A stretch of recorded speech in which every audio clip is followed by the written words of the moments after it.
start semula ada.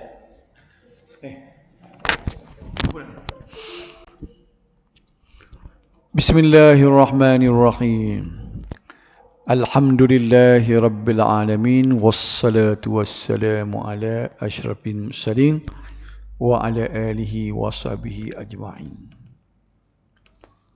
Hadis 983. Tengok sini tak apa. Wa anhu qala qala Rasulullah sallallahu alaihi wasallam ayyuma sabiyyin hajja thumma balaghal hinsa fa'alaihi an yahujja hajjatan ukhra wa ayyuma abdin hajja thumma u'tiqa fa'alaihi an yahujja hajjatan ukhra rawahu Ibnu Abi Syaibah wal Baihaqi wa rijaluhu thiqatun illa annahu tulifa fi raf'ihi wal mahfuzu annahu mauqufun. Dari Ibnu Abbas radhiyallahu anhu bahawa Rasulullah sallallahu alaihi wasallam bersabda, setiap anak yang haji kemudian setelah balik ia wajib haji lagi. Terjemuh tu berfaedah tak? Budak hok belum balik tiba-tiba kita pergi dia Mekah dia buat haji. Bila dia dewasa esok balik dia wajib kena buat haji semula. Jadi haji yang dia buat mula-mula tu kira sunat. Kan itu tak? Maknanya fardu haji hak jadi tanggungjawab dia tu tak lepas. Dia kena buat pula haji dia. Dah, tu so hukum dia. Setiap budak ni maksud dia hamba abdi. Hamba. Lah ni tak ada hamba, dulu hamba. Bila dia perang, kan berlaku peperangan, tentera Islam dia tawan tentera orang kafir, dan bila dia lepas tawan tu dia boleh miliki harta benda termasuk tawanan-tawanan orang. Orang-orang yang tawanan tu kita boleh buat hamba. Okey, dia tu dia panggil hamba abdi. Baik, serupa juga dengan hukum budak tadi. Hamba tadi bila dia tu pergi buat haji, tiba-tiba tuan dia merdekakan dia. Dia tak jadi hamba dah. Dia serupa dengan budak tadi juga, dia wajib buat haji sekali lagi. Ini hadis ni riwayat Ibnu Abi Syaibah dan Al-Baihaqi. Para perawinya dapat dipercayai. Sebila disebut Ibnu Abi Syaibah ni tidak serupa hadis yang kita biasa dengar Bukhari, Muslim, Abu Daud kan. Maknanya pelik sikit hadis ni Ibnu Abi Syaibah. Jadi dia terpaksa kena riwayat. Orang yang meriwayatkan hadis itu boleh dipercayai.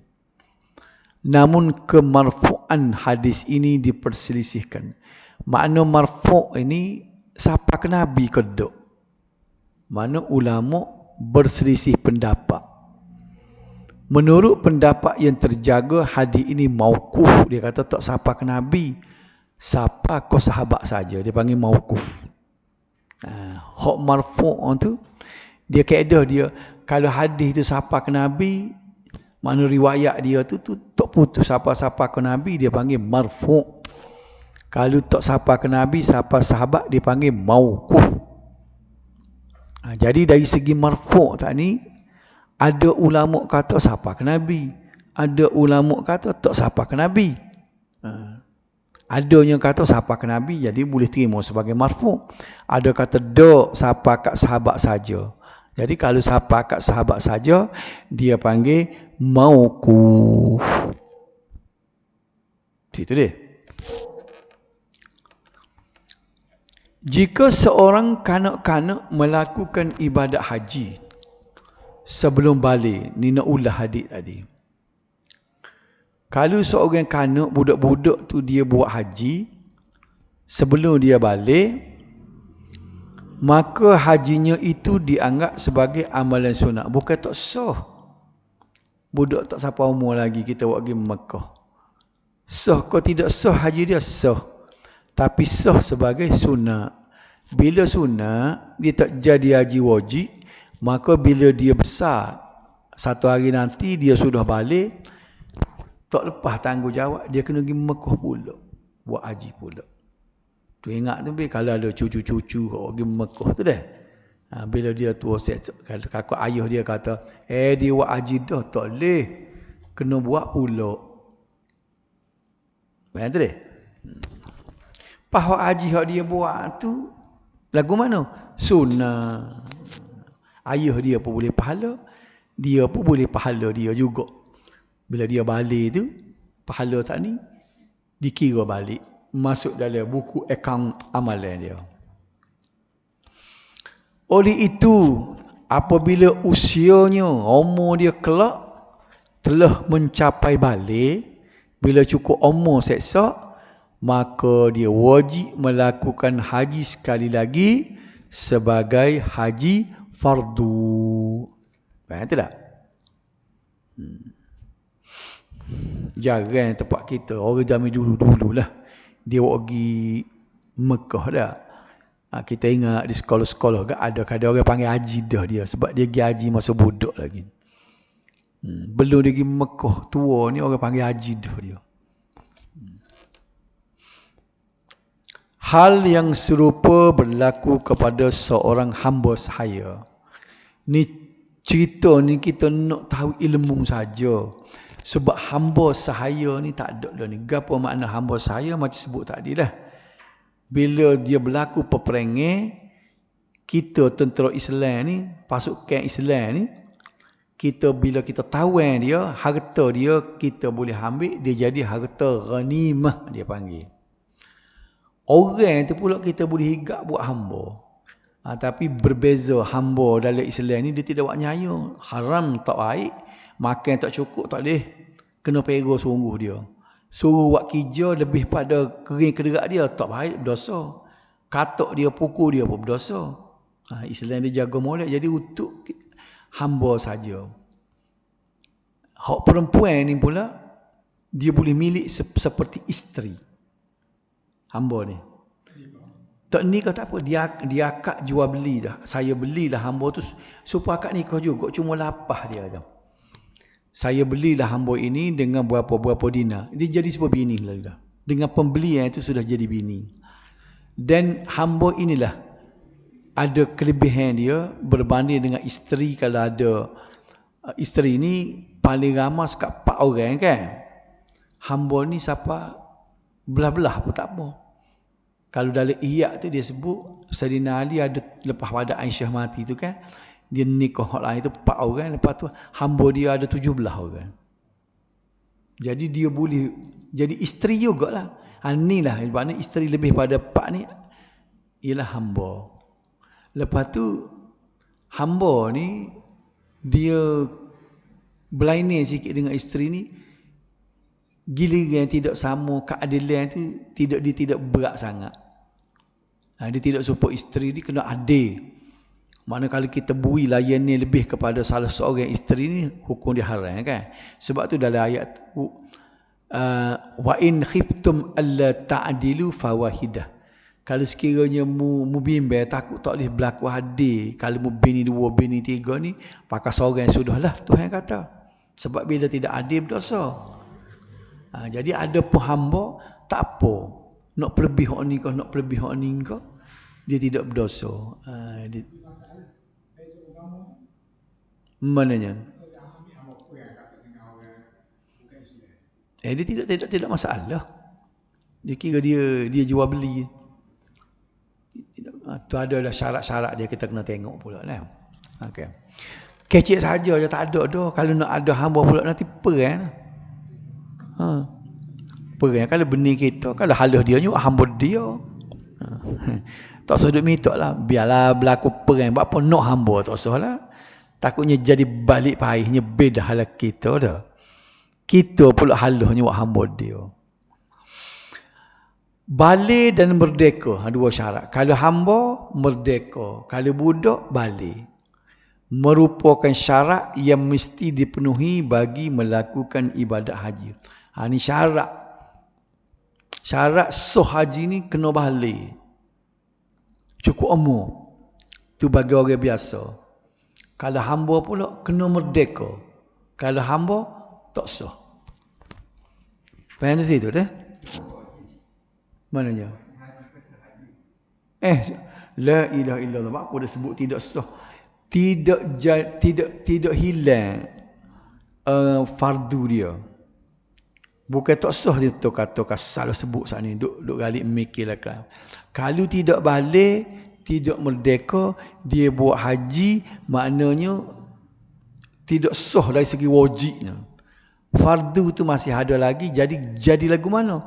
Budak hak tidak balik, dia akan jadi sunat. Hak tidak merdeka hamba saat ni, dia jadi sunat. Bukan tidak sah dah.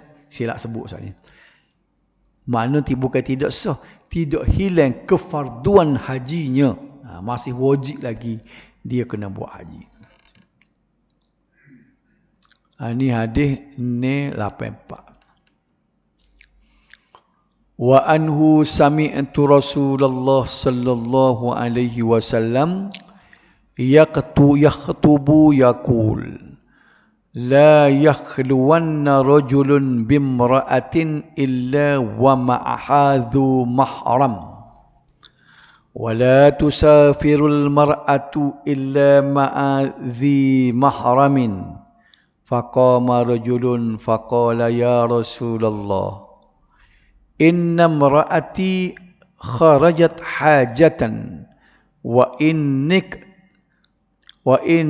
tutibtu fi ghazwati kaza wa kaza qala intalik fahajja ma'amra'atik muttafaq alaih wal lafzu li Muslim. Ibnu Abbas radhiyallahu anhu berkata, aku mendengar Rasulullah sallallahu alaihi wasallam ketika berkhutbah. Ni Nabi bersabda masa dia berkhutbah, masa dia ceramah. Nabi kata lagu mana? Janganlah sekali-kali seorang lelaki menyepi dengan seorang perempuan kecuali dengan mahramnya. Menyepi ni maknanya duduk dua-dua jantan dengan tino. Sebab tu kalau ada kereta ni kan, kalau bukan mahram ni tak boleh sebenarnya. Orang tino nak tupang kereta kita kena ada orang lain. Kecuali dengan mahramnya. Kalau ada untuk lelaki dia tak apa lah. Tak boleh. Dah. Biarlah orang kata sombong pun tak boleh tupang pun. Kalau orang tino seorang tak boleh. Faham tu dah? Situ. Diguna perkataan yakhlu. Cuba tengok semula hadis tadi. Ni. Ni yakhluwanna. Apa makna yakhluwanna, yakhlu ni? Khalwat. Istilah khalwat. Okay.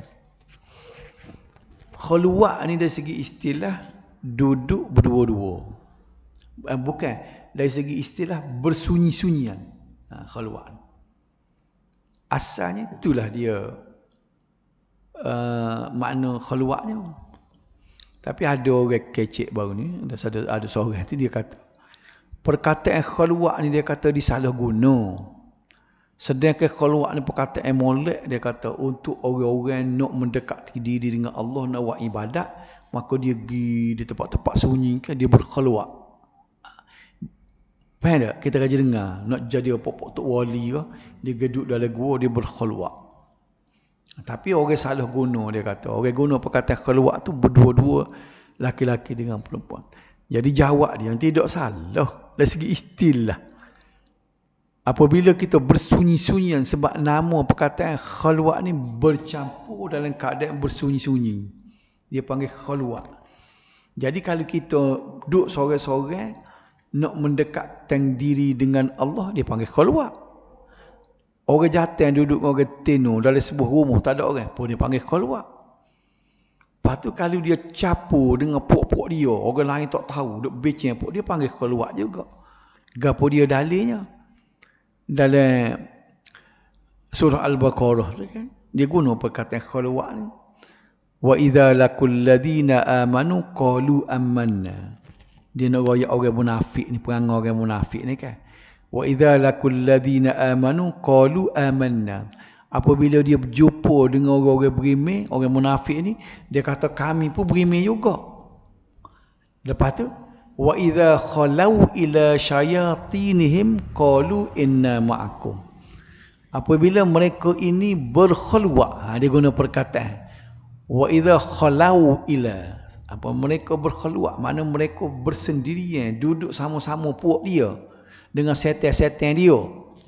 Qalu inna ma'akum, mereka berkata bahawa kami pun puak demo juga. Wak lolok inna nahnu mustahzi'un, wak lolok je kau puak-puak orang beriman tu kata kita beriman, dia kata. Jadi istilah khalwat ni digunakan ke dalam Quran banyaklah, asalkan benda tu duduk bersunyi-sunyi, sama ada dua orang kau duduk, maksud macam orang munafik tadi, dia duduk sama puak-puak dia, orang lain tak tahu, bersunyian sama puak dia, pun dia guna istilah khalwat. Jadi nak jawab hak orang tadi, dia kata menyalah gunakan perkataan khalwat, tidak salah guna. Quran sendiri guna khalwat tu kepada perkara yang buruk. Faham tak cerita tadi? Dia kata orang salah guna perkataan khalwat yang begitu molek untuk kita. Khalwat ni menggambarkan orang nak merapatkan diri dengan Tuhan. Faham tak maksudnya? Tiba-tiba guna khalwat tu untuk orang berdua tino jatuh. Kita jawab dia tak betul. Hak istilah khalwat ni Quran tubik dulu lagi. Dia perkataan huduh dulu perkataan khalwat ni. Tapi orang-orang sufi dia guna perkataan khalwat ni untuk dia mendekatkan diri dengan Allah. Jadi tidak salah lah perkataan khalwat. Jadi perkataan khalwat ni tengok macam Nabi guna keluarna. Janganlah seorang laki-laki itu menyepi, makna bersunyi-sunyi dengan seorang perempuan kecuali dengan mahramnya, kecuali ada orang lain. Sebab macam sebut cerita tadinya, kalau sekiranya sebagai contoh misal tadinya, kalau kita naik kereta, supaya gerak ni tak sedap juga ni gerak. Bila dia bawa teko tu jadi khalwat lah tu. Kita nak kata guna orang tino ni panggil, pek bawa orang tino. Kau nak kata, kau kita nak dalih kat mana supaya tak jadi khalwat? Kerana terpaksa, kerana darurah. Tak tahu dah tu, kena tanya Tok Peti lah lagu mana ni. Masuk khalwat juga. Sebab khalwat asal kapteno dengan jantan, dia kira bersunyi-sunyi. Kat atas kereta mesti dah bersunyi-sunyi. Kat lain ni kira gerak orang tino ramal dan dia jadi gerak. Kau tak baru ada, tak lagi naik biar orang tino. Baru ni terpanggil sekali duduk pak kereta. Muka nak klik dulu kereta, nak servis kereta tu, dia lamak sodoh kan. Panggil gerak jantan, buka tu, orang tino. Habis-habis nak kita buka pintu alik depan tu kanjal, buka pintu belakang, duduk belakang kata. Tino lagi kata gua no ya ambil jadi driver saja, dia kata. Nak puas dak saja, dia kata. Muka pecing dia pecing awal. Jadi khani pecing tu. Jadi nak royaknya tak sedap tu. Khalwat kalau kita kira tu. Duduk dalam kereta memang menyepi, orang lain tak tahu dah. Itu nombor satu. Nombor dua, jangan seseorang perempuan berpergian kecuali bersama mahramnya. Mahram ni maknanya orang hak tak boleh nikah dengan dia. Pak saudara dia, tuk dia, ayuh dia. Berdirilah seorang lelaki dan berkata, bila Nabi larang orang jantan, orang tino duduk berkhalwat, bersunyi-sunyi lagu tu, maka ada seorang laki-laki tu dia nak tanya Nabi. Dia tanya lagu mana? Wahai Rasulullah, sesungguhnya istriku pergi haji, sedang aku diwajibkan mengikuti perang ini dan itu. Again, bini saya ni, isteri saya ni Rasulullah, pergi haji. Saya nak turut pergi haji getek dengan dia, nak temui dia, tak boleh. Sebabnya, saya ni telah dilatih sebagai tentera. Kena pergi perang. Lari daripada medan perang ni berdosa besar. Dah Rasulullah juga pergi latih dia. Okey, bila dak berlaku perang dia pilih, mung kena pergi perang. Bila tu jadi wajib. Jadi dia kata nak pergi lagu mana? Aku kena wajib juga pergi perang. Isteri aku pula nak pergi buat haji. Lagu mana? Maka beliau menjawab, Nabi pun jawab, nak royak besarnya nak pergi Mekah ni perlu ada mahram, sehingga Nabi batal dia ni jadi tentera. Foto nama dia. Dia kata, Nabi kata mana?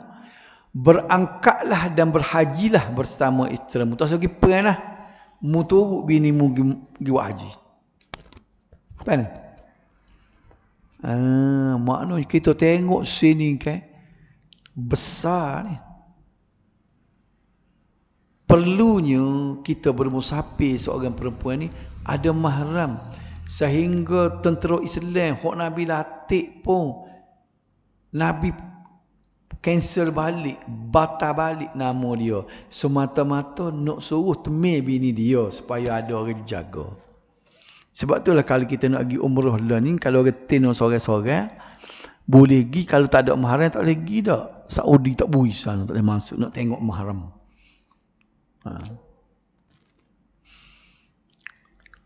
Rasulullah nak ulah hadis tadi. Rasulullah sallallahu alaihi wasallam melarang berkhulwat bagi pasangan yang bukan mahram. Macam sebut tadi lah, gapo makna berkhulwat? Khulwat ni maknanya sunyi, mengasingkan diri antara seorang laki-laki dengan seorang perempuan. Tidaklah sekali-kali seorang lelaki berkhulwat dengan seorang perempuan, melainkan syaitan sebagai orang yang ketiga. Ni ada hadis Nabi. Duduk tepi patah, orang jatuh seorang, tino seorang duduk kecek. Hakikatnya bukan dua tu saja. Ada orang ketiga mari speng ke duduk sekali. Gapo dia? Setan nak nanti goda. Hak tu jadi tergoda tu. Inilah dia sebagai jalan untuk berzina berdua-duaan ni. Bila dia sebut wala taqrabuz zina, dalam ayat Quran tu jangan hampiri zina. Menghampiri zina ialah berdua-dua laki-laki dan perempuan. Walaupun tidak berzina, duduk berdua-dua tu haram dah. Sebabnya kita langgar perintah Tuhan. Tuhan kata wala taqrabuz zina, jangan menghampiri zina. Jadi hampirnya duduk berdua-dua. Kita tak boleh kata kalau pencegah maksiat mari gak. Kita tak buat kau satu, duduk saja. Duduk saja pun berdosa. Sebab dalam Quran dia tidak kata jangan berzina, jangan menghampiri zina, jangan buat benda-benda ke arah zina. Antara benda ke arah zinanya duduk berdua-dua. Ya tak? Nah. Tapi lo ni ada kesedaran lah lo ni. Ada kesedaran orang lo ni kan dia Allah hok tak sedar tu tak sedar juga. Jamin dulu boleh katakan orang panggil majoriti ramai sungguh jamin dulu berdua-dua berjalan sana kan masuk panggung royan lo ni tak. Nampak tak besarnya bila menepaatnya bila tak ada panggung royan.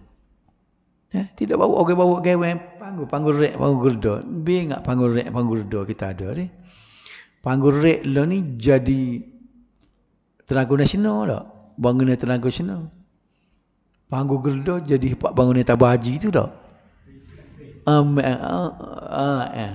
BSN. Edos, ya Zurion.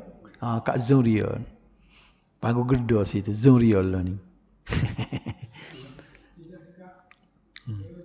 Maknanya ada dua butir. Ada dua butir panggung di Pasir Mah dulu. Tak? Dekat bangunan Mara tu signboard dia ada semua. Balik sekolah tengok dia dalam dia berpapan dia tu tak. Citogo tu Citogo ni. Nampaknya inilah benda tempat berhibur lah. Benda sebagai kita sediakan platform dia panggil sebagai tempat-tempat untuk orang berkhulwat berdua-dua. Balik tengok orang kulit dikir juga berdua-dua. Hak tu heret kena honek. Sebab Ni ada hadis Nabi, orang jantan dengan orang tino bila duduk berdua-dua, hakikatnya bukan dua, ada seorang lagi. Gapo dah? Setan. Dia tolong kecih. Dia rumbu api alik ni, dia tuai minyak alik ni. Nak suruh belaga. Tidak. Jadi benda ni Nabi kecek masalah nak buat haji. Kalau nak pergi Mekah buat haji, niat molek-molek, comel, nak buat ibadat pun Nabi tak pergi klik-klik seorang. Ataupun pergi orang jantan lain. Apa tak pergi tempat maksiat? Ni nak pergi dengan molek, ni nak pergi haji ni kan, bersih jiwa. Termasuk dalam pengertian khalwat adalah melakukan suatu perjalanan dengan wanita tanpa mengira sama ada perjalanan itu jauh atau dekat. Orang-orang di Kuala Lumpur jenis orang banyak pitih, datuk-datuk dengan dating. Jarang juga pergi sekali. Tanya dating gimana? Pergi overseas dengan saya-saya dia. Lagu mana? Tak tahu. Saya jatuh kau saya tin. Ada jumpa dengan saya pun. Orang kaya nak jutawan. Dia naik kereta dengan dia. Dia kata, kau nak cari bini orang kampung pula dia kata. Sebab bini dia orang kaya, orang kelah. Dia sayang dengan dating-dating. Dia kata, tinggal dia seumur. Dia pergi overseas seumur. Pergi jalan di Paris. Pergi di Bangkok. Gimana. Kata, pergi dengan siapa? Pergi dengan popok dia. Dia pakak popok dia. Tinggal dia seumur dia. Tengok tak. Pelik hidup dia. Sedangkan nak pergi haji boleh tak berigin. Dia kata bila bermusafir cuma tengok apa tak disebut. Makna keluar tu satu perjalanan wanita ni tanpa mengira sama ada perjalanan itu jauh atau dekat. Kota Baru tak ada kali kira dekat. Apa lagi kau overseas. Seorang wanita tidak boleh musafir kecuali dengan mahramnya ataupun suami dia. Nabi sallallahu alaihi wasallam menyuruh seorang suami berangkat bersama isterinya kerana isterinya ingin menunaikan haji fardu. Tak segi peran Nabi kata kalau setara tu je. Kalau bini mu sorang-sorang nak pergi buat haji, walaupun nama mu ada dalam senarai tentera Islam nak pergi perang esok lusa ni, tak apa aku batal nama mu, tolong mu tu pergi buat temi bini mu nak pergi buat haji. Nampak tak? Besarnya situ. Perintah tersebut tidaklah wajib sekiranya ada mahram yang lain kepada isterinya. Jadi mestilah dalam keadaan itu Nabi tengok tak ada orang lain dah boleh temannya. Jadi ulama-ulama kita mengambil pengertian daripada hadis ini, tidak semestinya suami itu pergi, tapi ada mahram dia. Katalah isteri kita nak pergi buat umrah, kita tak boleh pergi, kita ada urusan. Lepas tu kita kena kenal pasti siapa dia pergi. Abang dia pergi, pok saudara dia pergi, tupai orang ni boleh lagi ya. Mazhab Asy-Syafi'i dan Hambali mengatakan, ini mazhab kita ni Syafi'i, bahawa wanita tidak boleh musafir untuk tujuan apa jua sekalipun, meskipun untuk melakukan ibadat haji apabila tidak ditemani oleh suami atau mahramnya. Tak boleh. Mazhab Hanafi pula mengatakan bahawa wanita tidak boleh melakukan perjalanan selama 3 hari atau lebih kecuali apabila ditemani oleh suami dan mahramnya. Namun dia dibolehkan melakukan perjalanan yang kurang daripada 3 hari tanpa mahram atau suami dengan syarat keadaannya hamil. Dia longgar sikit. Tapi jenis ni ya sekat 2 hari. Maknanya kalau nak pakai mazhab Malak, bini kita nak pergi Langkawi 2 malam, rombong ibah, kita tak boleh pergi. Kalau mengikut mazhab Syafi'i tak boleh. Ni sebab kata kita ni kadang-kadang duk kerah sangat mazhab Syafi'i. Ni orang yang ambil kata tak apa, ada pendapat kata boleh pergi asalkan 2-3 hari dapat kena pergi Langkawi 2 malam, dia pergi dengan rombong ibah. Hukum dia boleh, tapi boleh tu mazhab Hanafi dengan Maliki. Tengok, tidak nak jemerang ke mazhab lain dah tu. kita ni. Ni kalau orang sebut mazhab lain tu, buat apanya kita mazhab Syafi'i kan, buat apa nak pakai mazhab lainnya. Ni benda-benda gini. Bini dia mau naik bah lagi sekali dengan rombongan. Pergi ke Terengganu. Dia mau kedai kopi tu boleh 10 nak pergi ke Pulau Pinang pula. Baru ni Langkawi, Terengganu, Melaka, acak dia buat rombongan ni. Buat kedai kopi ni. Tengok dalam dia tulis di papan whiteboard tu kan. Berapa? 7 boleh 10. Nak pergi ke Pulau Pinang pun dia. Jadi ada hak bini gitu lelaki tak pergi. Baik. Pada mau pakai mazhab mana tu? Mazhab lain. Mazhab Hanafi dengan Maliki. Dia kata boleh dengan syarat perjalanan itu kurang daripada 3 hari. Muka 2 malam boleh pergi lah. Tak ada mahram dia pergi. Anak dia tak pergi. Adik-beradik dia tak pergi. Dia pergi dengan orang lain. Suami dia pun tak pergi. Tapi boleh juga kata mazhab Maliki dengan Hanafi. Asalkan kita percaya bahawa perjalanan dia tu aman. Tak ada apa satu. Tapi kalau lebih 3 hari, nak kena pergi ke Turki 10 hari, tak boleh. Ingat jadi maknanya kalau nak pergi juga, kalaulah selamat, tak ada masalah, boleh pergi. Jadi orang duduk pakai mazhab lain lah tu. Situ dia. Mazhab Maliki pula, bukan Maliki, tak ada Hanafi. Mengatakan bahawa wanita tidak boleh melakukan musafir selama sehari semalam kecuali apabila ditemani oleh mahramnya atau rombongan yang boleh dipercayai. Boleh. Dia ni longgar lagi. Kita tengok semula. Dia kata mana?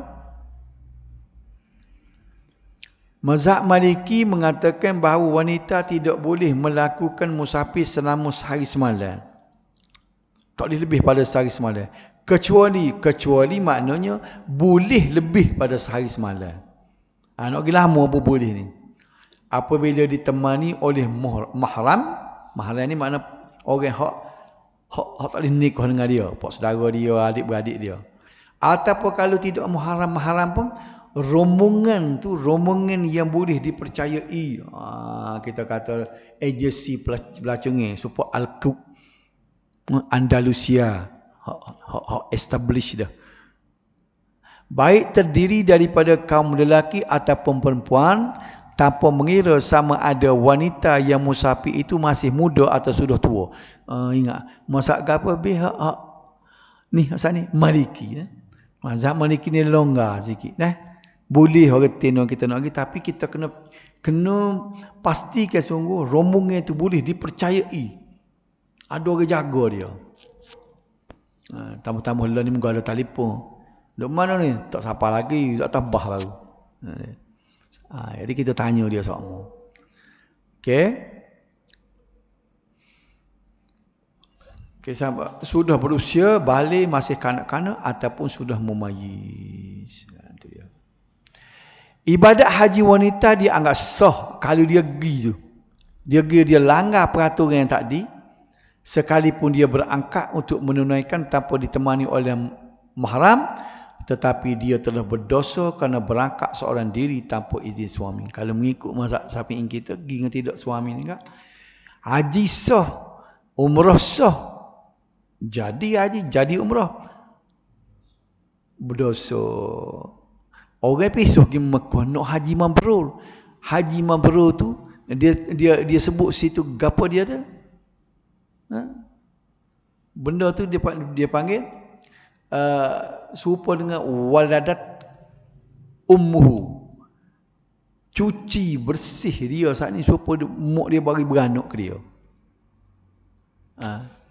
Tiba-tiba kita ni sebenarnya pergi buat haji nak cuci dosa. Pergi buat umrah nak cuci dosa. Haji sah boleh pahala haji, boleh so haji kita tak payah pergi Mekah dah lain kali. Umrah kita pun boleh pahala. Bela-bela boleh pahala, boleh dosa. Orang panggil bodoh lagu ni. Baru kita masuk ni 85 ni, sambunglah minggu depan dah. Wallahu a'lam. Ada nak tanya? Tak ada? Okay.